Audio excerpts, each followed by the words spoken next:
जय हिंद साथियों, मैं पंकज। अगर आपको सी टेट की परीक्षा देनी है या सी टेट की परीक्षा की तैयारी करते हैं तो आपको पता होगा कि प्रीवियस ईयर के प्रश्न अंतिम समय में कितने मायने रखते हैं। अंतिम समय में अगर आप प्रीवियस ईयर के सारे प्रश्नों को देख लेते हैं तो आप देखेंगे कि सी टेट की परीक्षा में आप काफ़ी अच्छा करेंगे। तो उसी के कड़ी में हमने अलग अलग इससे पहले वीडियो सारा डाला हुआ है प्रीवियस ईयर के प्रश्नों का। तो अभी तक आपने वो सारा नहीं देखा है तो वहाँ पे आप जाके देख लीजिए। आज इस वीडियो में हम 24 दिसंबर 2021 को जो पेपर हुए थे ऑनलाइन मोड में बाल विकास एवं शिक्षा शास्त्र के अंतर्गत उन महत्वपूर्ण प्रश्नों को देखेंगे। कौन कौन से प्रश्न आए थे, इन प्रश्नों को आप एक बार देख लेंगे तो आप देखेंगे कि आप देखे रहेंगे तो आपके लिए काफ़ी फायदेमंद होगा, क्योंकि ऐसे प्रश्न अगर आपके सामने से गुजरेंगे तो आपको आसानी से याद आ जाएगा और आप उस प्रश्न को सही कर ले जाएंगे। तो आइए इन महत्वपूर्ण प्रश्नों को देखते हैं। तो सबसे पहला प्रश्न देखेंगे, आपसे पूछा है विकास के विषय में सही वक्तव्य चुनिए। आपको वही बताना है, सही कथन आपको बताना है। तो आप देखेंगे कि पहला दिया हुआ है कि विकास एक दिशीय और एक आयामी होता है। तो आप देखेंगे कि एक दिशीय विकास नहीं होता है, तो ये आपका विकल्प ऐसे ही नहीं होगा। विकास परिवर्तनीय होता है। उसके बाद आप देखेंगे तीसरा, विकास पूर्ण रूप से आनुवंशिक से योजनाबद्ध होता है, तो ये भी आपका नहीं होता है।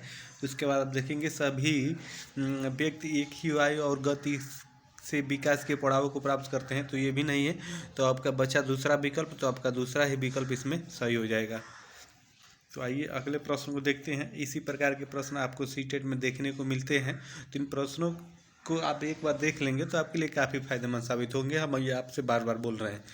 निम्न में से विकास का कौन सा सिद्धांत प्रस्तावित करता है कि बच्चे अपने भुजाओं पर उंगलियों से पहले मांसपेशियां नियंत्रण कर पाते हैं? आपको वो बताना है किसके अंतर्गत होता है। अधोगामी सिद्धांत, शीर्षगामी सिद्धांत, तथ्यों की स्वतंत्रता का सिद्धांत, पदानुक्रम एकीकृत का सिद्धांत। तो आप देखेंगे अधोगामी सिद्धांत के अंतर्गत ये आता है। इसमें आपका विकल्प पहला ही सही हो जाएगा। उसके बाद आइए अगले प्रश्न को देखते हैं। तो अगले में देखेंगे, आपसे पूछा है बच्चों के सामाजिक रंग की प्राथमिक संस्था पूछा है। तो प्राथमिक संस्था के जब की भी बात की जाए तो आपका परिवार होगा, उसमें आपको की ज़्यादा कुछ सोचने की ज़रूरत ही नहीं है। आइए अगले प्रश्न को देखते हैं। तो अगले प्रश्न में देखेंगे, आपसे पूछा है एक बच्चा सिर्फ मूर्त वस्तुओं के साथ ही समस्याओं का समाधान कर सकता है, उसकी समस्या समाधान की यह विशेषता किस स्तर के अंतर्गत आता है? आपको वो स्तर बताना है। संवेद गामक अवस्था, पूर्व संक्रियात्मक अवस्था, मूर्त संक्रियात्मक अवस्था। तो यहाँ पे देखेंगे मूर्त आपके प्रश्न में भी दिया हुआ है, तो ये मूर्त संक्रियात्मक अवस्था के अंतर्गत आता है। आपका विकल्प इसमें ये सही हो जाएगा। आइए वही अगले प्रश्न को देखते हैं। तो अगले प्रश्न में देखेंगे, आपसे पूछा है कि एक बच्चे ने यह मानसिक विचार बना लिया है कि वे सभी जीव जिनके पंख हैं वे उड़ सकते हैं, वे पक्षी हैं। तत्पश्चात उसने एक चित्र पुस्तिका में एक चमगादड़ देखा और उसे स्तनधारी कहने के बजाय पक्षी ही कहा। इस स्थिति में ज्ञान निर्माण की इस प्रक्रिया को क्या कहा जाएगा? आपको वही इसमें बताना है कि उसमें क्या कहा जाएगा। तो आप देखेंगे कि बच्चा समावेशन कर लिया है, तो समावेशन कहा जाएगा। तो ये समावेशन के अंतर्गत आता है, तो विकल्प इसमें पहला आपका सही हो जाएगा। आइए वही अगले प्रश्न को देखते हैं। तो अगले में देखेंगे समीपस्थ विकास के क्षेत्र की संरचना किसने प्रतिपादित की? अर्थात आपका समीपस्थ विकास का क्षेत्र पूछा है, तो वो आपके लेव वाइगोत्स्की ने की। इसमें आपका विकल्प दूसरा सही हो जाएगा। आइए वही अगले प्रश्न को देखते हैं। तो अगले प्रश्न में देखेंगे, आपसे पूछा है कि फातिमा तर्क करती है। फातिमा तर्क करती है कि आपको ईमानदार होना चाहिए, क्योंकि इससे अपने आपके माता पिता आप पर गर्व करेंगे। फातिमा कोहल वर्ग के नैतिक चिंतन के किस चरण में है? आपको वो बताना है कि किस चरण में वो है। तो आप देखेंगे कि सामाजिक अनुबंधन अभिनीकरण दिया है, उसके बाद कानून व्यवस्था अभिनीकरण दिया है, अच्छा लड़का एवं अच्छी लड़की अभिनीकरण दिया है। तो ये आपका अच्छा लड़का एवं अच्छी लड़की के अंतर्गत आ जाएगा। तो इसमें विकल्प आपका तीसरा सही हो जाएगा। आइए वही अगले प्रश्न को देखते हैं। तो अगले में देखेंगे कक्षा में सकारात्मक अधिगम माहौल निर्मित करने के लिए निम्न में से क्या मददगार रहेगा? आपको वो बताना है कि इसमें से क्या मददगार साबित होगा। तो सभी विद्यार्थियों को सहभागिता के समान अवसर देना। आप देखेंगे पहला विकल्प पढ़ते ही आपको इतना तो कॉन्फिडेंस होना चाहिए, इतना आपके दिमाग को टच करना चाहिए कि ये पॉजिटिव है और सबसे तगड़ा विकल्प आपका यही है। तो इसमें आपका पहला ही विकल्प इसमें आप देखेंगे सही हो जाएगा। आइए वही अगले प्रश्न को देखते हैं। तो अगले में देखेंगे, आपसे पूछा है निम्नलिखित में से प्रगतिशील शिक्षा की प्राथमिक विशेषता कौन सी है। प्राथमिक विशेषता आपसे पूछा है कौन सी है, आपको वो बताना है। बार बार पेपर पेंसिल की बात कही है तो आपका विकल्प होगा नहीं, आगे देखने की ज़रूरत ही नहीं है। उच्चतम अंक की बात करें वो आपका होगा नहीं। पाठ्यचर्या और आकलन में लचीलेपन, जी हाँ, आप देखें जहाँ भी लचीलापन की बात की जाए तो आपका विकल्प वही उसमें सही होता है, तो इसमें आपका ये सही हो जाएगा। आइए वही अगले प्रश्न को देखते हैं। तो अगले प्रश्न में देखेंगे, हार्वर्ड गार्डनर के बहुबुद्धि सिद्धांत के अनुसार यदि कक्षा में कोई बच्चा सहकर्मी समूह के स्वभाव, इरादे और मनोदशा के प्रति उचित प्रतिक्रिया देने में सक्षम है तो वह किस प्रकार की बुद्धि में रखा है या रखती है, आपको ये बताना है। वो किस प्रकार की बुद्धि रखती है आपको वही बताना है। तो ये देखेंगे अंतरावैतिक बुद्धि के अंतर्गत आ जाएगा, अंतःवैतिक नहीं अंतरावैतिक की बुद्धि के अंतर्गत आएगा। इसमें आपका विकल्प तीसरा सही हो जाएगा। आइए वही अगले प्रश्न को देखते हैं। तो अगले में देखेंगे, आपसे पूछा है व्यवसाय के संप्रत्यय को पढ़ाते समय मोनिका ने विद्यार्थियों को पुरुष और महिलाओं को गैर पारंपरिक कार्य करते हुए फ्लैश कार्ड दिखाए। इस युक्ति से उसे में छात्रों में आपको बताना है क्या होगा, वही आपको बताना है। जेंडर रूढ़िवादिता को प्रोत्साहन मिलेगा, तो प्रोत्साहन की यहाँ पे बात नहीं कही जा रही, तो आपका होगा नहीं। जेंडर रूढ़िवादिता में लचीलेपन को प्रोत्साहन मिलेगा, जी हाँ, यही आपके लचीलेपन की बात इसमें कही जा रही है, तो आपका इसमें विकल्प ये दूसरा वाला सही हो जाएगा। आइए वही अगले प्रश्न को देखते हैं। तो अगले में देखेंगे, आपसे पूछा है निम्न में से कौन सा कौशल उच्च श्रेणी का नहीं है, बस आपको यही बताना है। तो इसमें प्रत्यास्मरण ये नहीं है, इसमें आपको कुछ देखने की ज़रूरत ही नहीं है, इसमें आपका ये विकल्प सही हो जाएगा। आइए वही अगले प्रश्न को देखते हैं। तो अगले प्रश्न में देखेंगे, आपसे पूछा है निम्न में से कौन सा मापदंड निर्देशित आकलन है। निर्देशित आकलन आपको बताना है कौन सा है। तो अधिगम के निम्नतम स्तर को मानक निर्धारित करने वाला परीक्षण, उसके बाद दूसरा देखेंगे सतर्कात्मक के आकलन को आधार मानने वाला परीक्षण, जेड स्कोर को आकलन आधार मानने वाला परीक्षण, उसके बाद वह परीक्षण जो विद्यार्थियों को क्रम प्रदान करे। तो आपका जो पहला दिया हुआ है अधिगम के निम्नतम स्तर को मापक निर्धारित करने वाला परीक्षण, तो इसमें आपका विकल्प यही हो जाएगा। आइए वही अगले प्रश्न को देखते हैं। तो अगले में देखेंगे, आपसे पूछा है कि दिव्यांगजन अधिकार अधिनियम 2016 के अनुसार बौद्धिक क्रियाशीलता में सीमाबद्धता वाले व्यक्ति को संबोधित करने का उचित तरीका क्या है, आपको वो उचित तरीका बताना है कि किसके अंतर्गत आता है। मानसिक मंदता के अंतर्गत आता है कि बौद्धिक रूप से विकलांग व्यक्ति, मानसिक विकलांगता व्यक्ति जिन्हें बौद्धिक अक्षमता हो, तो वही व्यक्ति जिनमें बौद्धिक अक्षमता हो उसके अंतर्गत आता है, तो आपका विकल्प इसमें चौथा सही हो जाएगा। आइए अगले प्रश्न को देख लेते हैं। इसमें देखेंगे, आपसे पूछा है इनमें से कौन सी विधि समावेशन के अनुरूप नहीं है। समावेशन के अनुरूप कौन सी विधि नहीं है वो बताना है। तो आपके ऑप्शन दिया हुआ है यहाँ पे, विविधता को सहारना और महत्व देना। उसके बाद दूसरा ऑप्शन देखेंगे सब बच्चों में स्वाभिमान और सीखने के लिए आत्मविश्वास बढ़ाना। उसके बाद चौथा शारीरिक, सामाजिक और प्रवृत्ति संबंधित बाधाओं को दूर करना। उसके बाद श्रवण अक्षमता वाले बच्चों के लिए अलग अलग विद्यालय का प्रावधान।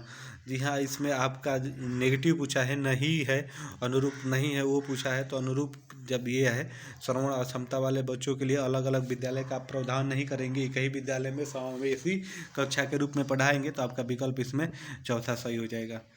आइए वही अगले प्रश्न को देखते हैं। तो अगले प्रश्न में देखेंगे, आपसे पूछा है राजन अपनी ही दुनिया में खोया हुआ प्रतीत होता है। वह दूसरों लोगों से नेत्र संपर्क नहीं करता और सारा दिन एक पंख के साथ अकेले खेलता रहता है। राजन का यह व्यवहार निम्न में से किस विकार की ओर इशारा करता है, आपको वो बताना है कि वो किस विकार की ओर इशारा करता है। तो आप देखेंगे मांसपेशीय ध्रुलीकार, उसके बाद स्वलिन क्रम विकार, उसके बाद गुड़ज वैकल्य, उसके बाद गति समन्वयक वैकल्य। तो आप देखेंगे कि स्वलिन क्रम विकार के अंतर्गत ये आता है, तो आपका विकल्प इसमें ये सही हो जाएगा।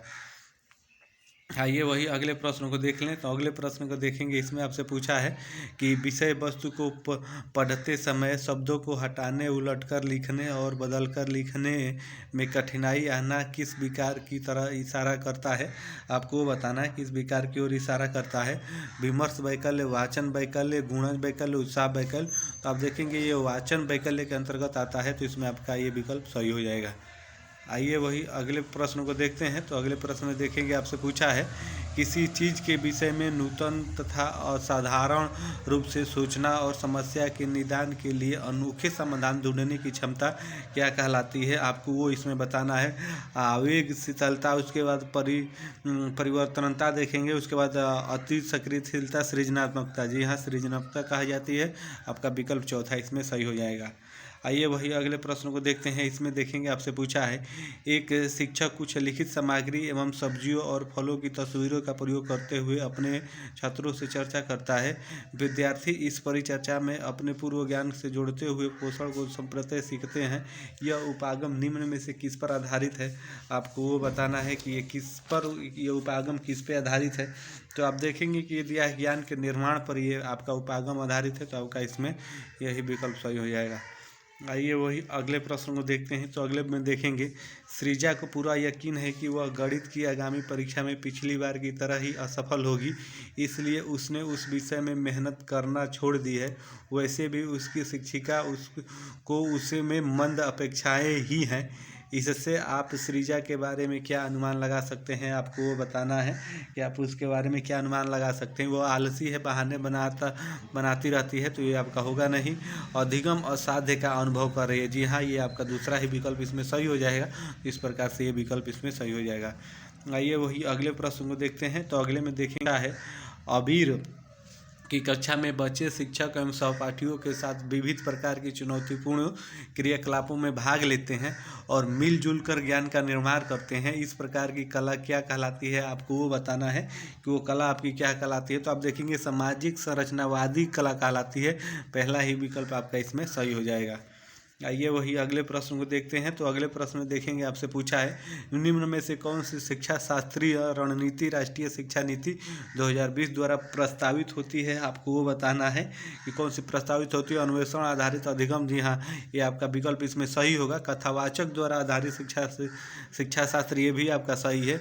वेधन को बार बार, तो वेधन वाला आपका गलत होगा, वेधन की बात नहीं कही गई है। चर्चा आधारित कक्षाएँ, ये भी आपका सही है। तो यानी पहला, दूसरा और चौथा, तो दूसरा ऑप्शन में हुआ है, तो इस प्रकार से आपका इसमें ये सही हो जाएगा। आइए वही अगले प्रश्न को देखते हैं। तो अगले में देखेंगे, आपसे पूछा है कि किसी समस्या के समाधान तक पहुंचने के लिए मिलती जुलती समस्याओं के उद्धत करना क्या कहलाता है, आपको ये बताना है कि वो क्या कहलाता है। तो आप देखेंगे, पहला दिया है अनुरूपता, उसके बाद देखेंगे दूसरा दिया है निगमन परीक्षण, उसके बाद स्मृति सहायक विधियाँ, उसके बाद साधन लक्ष्य विश्लेषण। तो आपको अनुरूपता के अंतर्गत आता है, तो पहला ही विकल्प ये आपका सही हो जाएगा। आइए अगले प्रश्न को देखते हैं। तो अगले में देखेंगे, पूछा है, संकल्पनात्मक चित्रण नए संप्रदायों की समझ को किस प्रकार सुसाध्य करते हैं। जानकारी को संश्लेषित और सुव्यवस्थित करके, उप संप्रदायों को हटाकर जानकारी को सामाजिक संदर्भ से पृथक करके, उसके प्रत्यास्मरण पर अति बल देकर। आपको इसमें यह बताना है कि कौन सा इसमें विकल्प सही होगा। तो जानकारी को संश्लेषित व सुव्यवस्थित करके, पहला ही विकल्प आपका इसमें सही हो जाएगा। आइए वही अगले प्रश्न को देखते हैं। तो अगले में देखेंगे, आपसे पूछा है कि बच्चे द्वारा अधिगम प्रतिक्रिया के दौरान जानने वाली त्रुटियां किस ओर संकेत करती है। प्रक्रिया के दौरान जो बच्चे अधिगम करते हैं, प्रक्रिया के दौरान त्रुटियां किस ओर संकेत करती है, आपको वही इसमें बताना है। तो आप देखेंगे, अधिक वेधन एवं अभ्यास की आवश्यकता नहीं, अधिक वेधन की बात ही नहीं है। उसके बाद अधिगम के लिए स्थिरता की बात नहीं कहेंगे। उसके बाद दूसरा अयोग्य है, तो ये दोनों नहीं है। बच्चे और वयस्कों के चिंतन में गुणात्मक भिन्नता, जी हाँ, बच्चे और वयस्कों के चिंतन में गुणात्मक भिन्नता होती है, तो आपका विकल्प इसमें यही सही हो जाएगा। आइए वही अगले प्रश्न को देखते हैं। तो अगले में देखेंगे, आपसे पूछा है कि एक अध्यापिका में यह योग्यता होनी बहुत ज़रूरी है कि वह खुद को विद्यार्थियों के स्थान पर रखकर यह महसूस कर सके कि वो क्या महसूस कर रहे हैं। इस योग्यता को क्या कहा जाएगा या क्या कहलाती है, आपको वो बताना है। तो आप देखेंगे कि पहला सहानुभूति दिवा है, तदानुभूति दिवा है। किसी के स्थान पर अपने को रख के सोचना, उसे तदानुभूति कहते हैं। तो इसमें आपका विकल्प दूसरा सही हो जाएगा। आइए वही अगले प्रश्न को देखते हैं। तो अगले प्रश्न में देखेंगे, आपसे पूछा है, एक ऐसी स्थिति में जहाँ परिणाम अनिश्चित हो लेकिन ध्यान असफलता पर हो, तो बच्चे को कैसा भाव महसूस होगा, तो आपका ये दुनिश्चितता का भाव महसूस होगा, तो आपका विकल्प इसमें ये सही हो जाएगा। तो इस प्रकार से ये रहे आपके देखेंगे 24 दिसंबर 2021 को जो पेपर सीबीटी मोड में हुआ था उसके बाल विकास एवं शिक्षा शास्त्र यानी सीडीपी के अंतर्गत महत्वपूर्ण प्रश्न।